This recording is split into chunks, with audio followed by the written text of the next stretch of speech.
Hello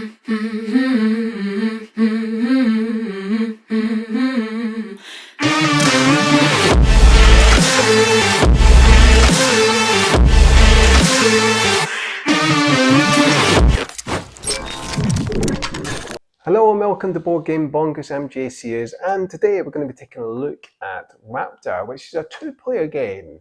So before we actually hit down to the table, please do consider subscribing to the channel if you haven't already done so, and please like our videos as well. It helps others discover our channel, and hopefully they can check this review out as well. So I'm going to be heading down to the table, showing you very briefly how it plays. I'm going to go through all the actions on the cards, so keep that in mind. But I will show you a very brief overview how the game functions. We'll come back up top. I'll let you know my thoughts, what I like, what I don't like, and give the game a final score out of 10.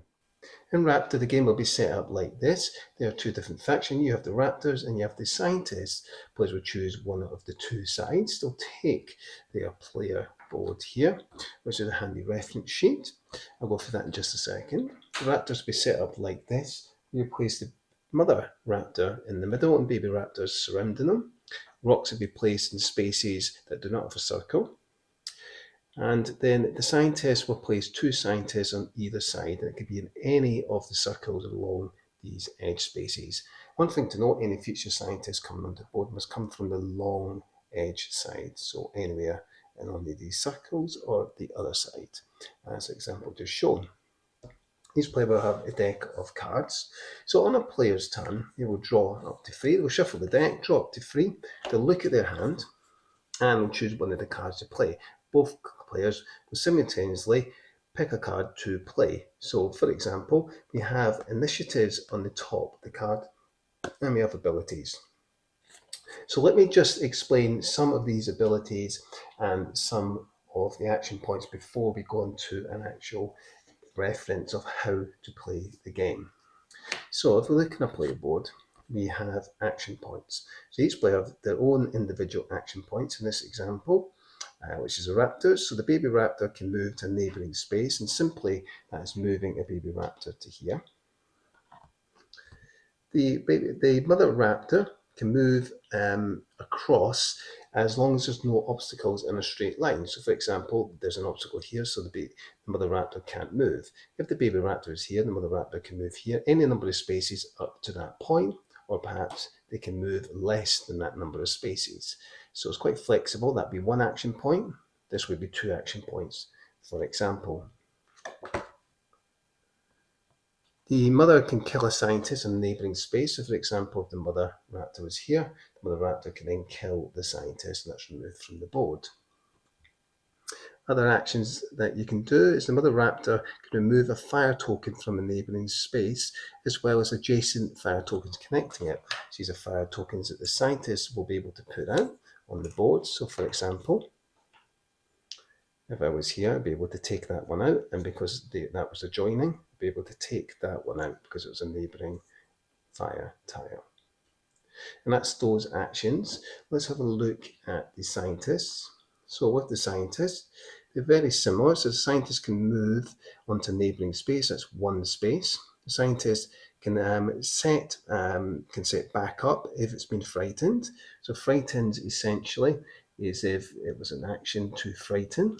You would lay them down like that, and as an action you can put it back up.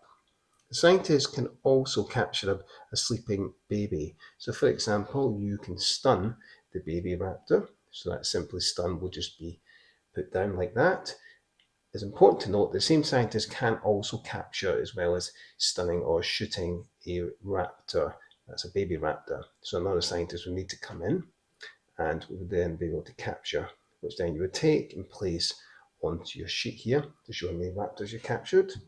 The other actions that the scientist can do is a scientist can shoot the mother Raptor as many times as actions that you have at long range in a straight line. And so as an example, if this was set up like this, the scientist can then shoot because it's in a straight line, there's no obstacles.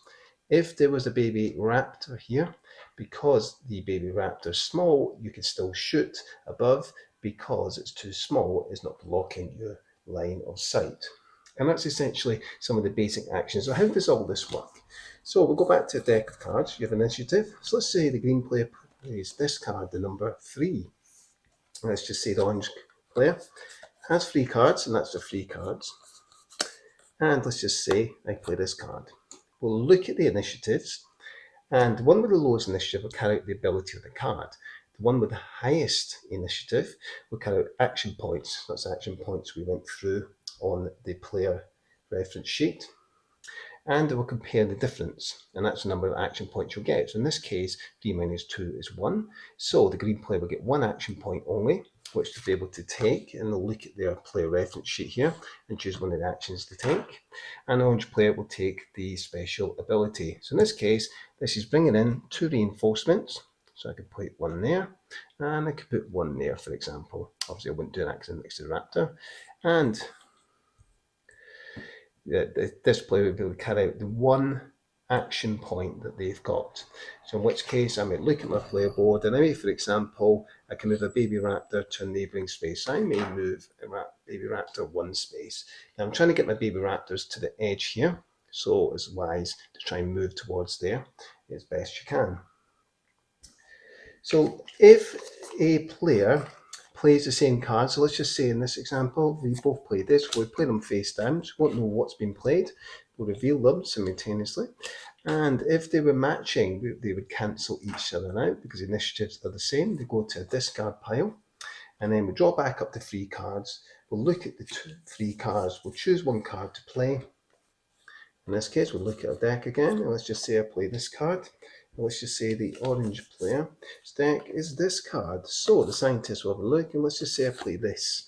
So there's a bigger value, so the scientist will go first and they'll carry out that ability, and then the raptors will go next. And as the action point difference is, the initiative is 7, the raptors will have 7 action points. What's important to note, if the raptors ever have sleeping tokens on their player mat here, they will minus the amount for how many action points I have. In this case, I've got 7, I minus 1, that gives me 6 action points to take. Now, I'm not going to go through all the card actions. The rulebook does a good job of explaining what the actions do, and it gives a good reference to how the game plays. There's only a few pages here, but it gives a good explanation of all the card effects. Your playmat also explains what all the cards do. So you'll be able to read this. It's quite small to write in, but it's a good reference guide. And whoever meets the winning conditions wins the game. So just to be clear, if the Raptors ever have 5 damage taken to the mother, then the game ends and the scientists win. Or if any 3 baby raptors are captured, then the scientists win. If the raptors escape, so 3 baby raptors escape, then the raptors will win. Or if all the scientists are eating and dead, then the raptors will win. So there we have it, Raptor. So let's discuss what I like about the game first. And a few things I do enjoy about the game. The first is the kind of tactical experience that this gives. It's light enough to enjoy, but it's not overdoing it with the tactics that you've got. Now, let me just explain that. So you've got you can, with the Raptors, you can move in a straight line as far as you like, whereas the scientist can move 1 space, your baby Raptor's going to move 1 space, but you're trying to work out, there's certain cards that Raptors has, for example, where you can go into a separate tile when you move, and you can play a card that allows you to move your up to 2, or perhaps just 1 of your baby Raptors into that tile space where your mother is. So you'll be able to get closer, for example, jump maybe 4 spaces as long as there's no obstacles, instead of maybe just moving the 1. So that's a lot better than using a action point to move 1 space. So I really enjoy that, as well as the rocks that are in the way and trying to work out how you're going to navigate around those rocks and stop the scientists from getting to you. So it's really interested in that tactic sense of, right, okay, I've got this card that gives me stealth. So there's a card that Raptor has, it gives you stealth. You can use that to kind of take the Raptor off. It hides you so that you can then appear somewhere else on the board, and you can see what your opponent's going to play as their next cards. You can tactically work out what the next move is going to be and how you can get to those scientists to eat them, essentially. And I really enjoy that. And with the scientists, you kind of work out, you've got so many scientists, you're trying to get them all on the board to try and surround the raptors and to try and stun them and then capture them. So I really find that fascinating with the card play. And that'll get coming to my second point that I enjoy, and that's the card play and how the cards work. So for example, you've got an initiative in the top left and you have an action in the top right. So you're working out and you're trying to figure out what your opponent's doing to play an initiative card.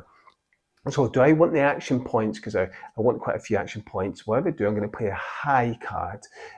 If I want the particular action, I'm going to try and play a low card. But of course, some of the actions that you want might be in the higher cards. So you're trying to work out what your opponent has played already, what they might still have in the draw pile and in the hand, and you're trying to figure out what it is you kind of need to try and do, where you need the action points or the action itself. So I find that fascinating. With the initiatives, you look at the initiatives, and whoever's got the lowest gets the ability, and what if the difference is between your initiative and the opponent's initiative, so whoever has the highest number, you get that difference in action points. And I really find that fascinating and interesting in that it kind of adds to that tactical experience. And I really like the variety in the actions and the number that you've got as well. And that leads on to my third point. So you have standard action points listed on your player board, and you'll see that you have quite a few, of 5 each. So you have 1, 2, 3, 4, 5 different actions. They're both very similar for both players. However, you've got a good selection there. And with the cards, you only have one ability, but that ability is quite powerful. So you're trying to work out, okay, I've got my abilities here that are quite powerful, but I've got action points, 5 action points that I can take, so I've got more flexibility with that. And I find that fascinating that you've got quite a lot of actions and abilities that's available to you, and they feel quite different. They don't feel hugely different, but there's some asymmetricness there with the two different factions. So I really enjoy that if for such a light, straightforward game, you have quite a lot of choice and options available to you in terms of what strategy you're going to try and adopt. So I'm going to move on to my fourth point that I like, and it comes with these little miniatures. Now, there's a bit of a caveat to it. They're really small and they're quite difficult to see, but the fact that they have got miniatures in this for the price point in such a light game is quite impressive. And I like that all the scientists are different. Each scientist, although they are the same, they've molded them differently, and I have to appreciate that. Now, the quality might not be great, it might not be amazing. At least they've gone that far to bring in miniatures. They could have just used cubes or some basic pieces, but I think they've done a good job. Yes, it looks like it belongs maybe some kids kind of play set, but at least they've got that. It just adds to that theme to the game. The next point and positive I want to pick up on, and that is the theme. I think the overall theme of this is interesting. You know, you've got the scientists on one side trying to capture the baby dinosaurs, and you've got the mother raptor trying to protect the baby dinosaurs, the baby raptors, and trying to escape, at least 3 of them to get out. And I really find that fascinating. That theme does come through. It does feel like chessy-like almost, and a kind of tactical space that you've got, but I enjoy this. I find it fascinating. So I just want to finish off with one positive, and I think they've done a good job with this player aid. It explains what all the cards do, your fixed conditions, which you can see, and all your action points. I really like that, and I think they've done a fantastic job with this. So all credit to them. You don't have to go through the rule book. Yes, the text is small, but I have to give them a big plus for that. So let's now move on to a few things that I'm not so keen on, some of my negatives with the game. There isn't too much to say about this. And a couple of these points may be a little bit bit pernickety, which is fair, but it does feel that the scientists are overpowering compared to the Raptors. I've never once had the Raptors win. It's always been the scientists, which is extremely frustrating at times, and it feels that this, because there's so many scientists compared to the Raptors, it just feels that it's just a little bit too difficult for the Raptors to try and win. And yes, the Raptors have a couple of cool cards. A stealth card, you can go invisible. The mother can go invisible and appear anywhere. Is a fantastic tactical card. to play. However, it does feel the scientists are a little bit overpowered. There's a bit of an imbalance there. The next negative I want to come on to, and these are a couple of pernickety points. The actual PCs themselves, so the dinosaurs, are extremely small. I know there's a baby raptor, but it's so tiny. I would have liked it, everything was at least twice the size, just to make it pop out a bit more and give a bit more table presence and a bit easier to handle. But that's nitpicking. The fact they've even put these miniatures in is fantastic. I just wish they were a little bit bigger. And also on the same line of that, I wish the text was a bit bigger to read what the card abilities do. It's quite hard to read in this player board. If that's just a little bit bigger, that would have been much appreciated. Now, I just want to go on to another bit of a pernickety point. The insert is, I mean, this is just flimsy. I'm definitely taking this out and then just having the pieces into the board and bagging them up, because that insert is absolutely trash. Having said that, with the PCs and the insert and the small text, I'm referring to those little nitpicky points. That may be something you can oversee, and I'm quite fine with that. I'm okay with it, but others may find that a little bit frustrating. I'm okay with it. But I have to say, for once, they've got sturdy props. Normally they are cheap and tacky. These are nice and thick. Now, the second negative I want to come on to, and that's the card quality. Now, I do like it, everything's clear, and there isn't much of kind of art design here, but the art design's okay. Nothing great about it. It's fine. Now, they've got different art style, which is great. However, the quality of the cards, now, they have got a bit of a nylon feel to them, but they don't feel good quality. It doesn't feel premium. These feel quite cheap. They're flimsy, they're really thin, and they really don't feel great in the hand. So I'm a bit disappointed with the quality of the cards, and I feel that should have been improved. Everything else with the game, the rule book is fantastic. I've got no real other complaints with the rest of the components or game pieces. So let's move on to my final negative, and this is a minor negative. It's nothing major. The replay value, there's good replay value in terms of playing this. Each game will feel different. I do feel, because there's only 2 different factions, I think what would have been great if there was some kind of expansion to give you another type of dinosaur, maybe another type of scientist, or a different kind of type of group that you're using with different abilities. We give it more replay value and variety in the gameplay. I do feel that over time this does feel a little bit stale, but in general I'm really happy with the game. So my final thoughts are, it's a really good filler type of game. It plays in about 30 minutes. You can play it in far less time than that. I've played games in 15-20 minutes. It's quick, it's streamlined with the rules, and really all you need to be keeping mindful of is what actions can I take, what my ability is like, and because you have a reference sheet there to look at what you can do, it's fairly straightforward in terms of gameplay, and you have enough choice and decisions to make in tactical space, and I really enjoy that. It's quite a tight arena, and I think it's fun. I love that back and forth. I really enjoy that card mechanism, because you're trying to figure out what your opponent's doing. Are they going to be playing a low card? I can see they've played a few high cards. Maybe they've got a low card. I need lots of action, so maybe I should play a high card this turn. I really like that. I find it fascinating, because you're only reshuffling your discard pile once you've used all your cards, and you're down to do your last 2. You have to reshuffle and draw back up again. So I really find that card mechanism really is fascinating, and that's what really brings this game and makes it much more fun than what would have probably been a basic game.